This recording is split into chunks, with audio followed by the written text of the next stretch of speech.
is, if someone says Christians are supposed to be witnesses for Jesus, not for Jehovah, and that's taken from the Reason Book, page 208, and are deemed witnessing to a neighbor.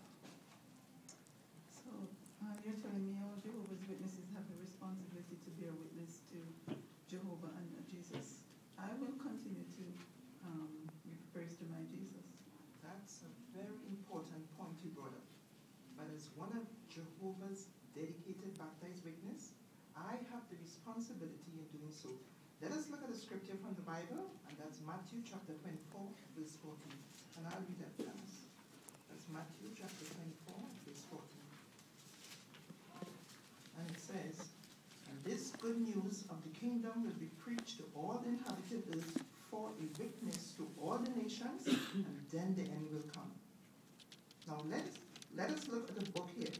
What does the Bible really teach us? We use this in our ministry. And on page 145, I'll read I'll read a line for you. And it says, "Jesus said, 'Not everyone saying to me, Lord, Lord, will enter into the kingdom of the heavens, but the one doing the will of my Father, who is in the heavens, will.' To have God's approval, therefore, we must learn what God requires of us and do it." Did you notice what it says is needed to enter God's kingdom? It says we need to do God's will. So that means then that Jehovah is the head. Now let us look at Matthew 4:10. And Janice, could you read that for me, please? It says, "Then Jesus said to him, 'Go away, Satan, for it is written, it's Jehovah your God you must worship, and it's to him alone you must render sacred service.'" So what does the last part of that verse say? But it says it's Jehovah God we must worship. So as one of Jehovah's Witnesses, we go from door to door teaching people about Jehovah and following Jesus' example in doing so. But what does that mean for me? Now let the Bible answer that for us.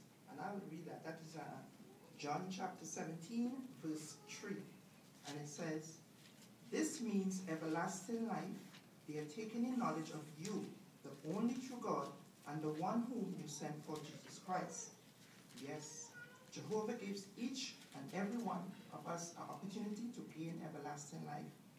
And if we worship God properly and live now in a way that is acceptable to him. Although Jesus performed many good deeds and helped people who was in need, preaching God's kingdom was his main focus.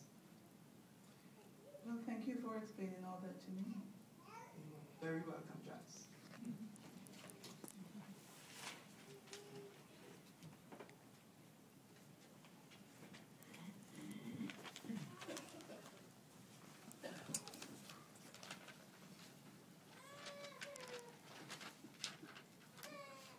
How do you feel now, Sister Hinkson? Thank you so much. And brothers and sisters, that was Sister Hinkson's first talk today.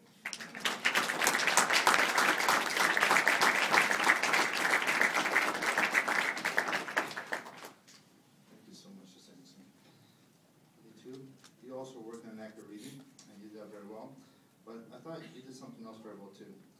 When you read the scripture, Matthew 24, verse 14, you put the emphasis where you wanted on the scripture. And so when your householder read the next scripture, Matthew chapter 4 and verse 10, after she read it, well, you emphasized, you went back, you emphasized the proper part of that scripture, and then you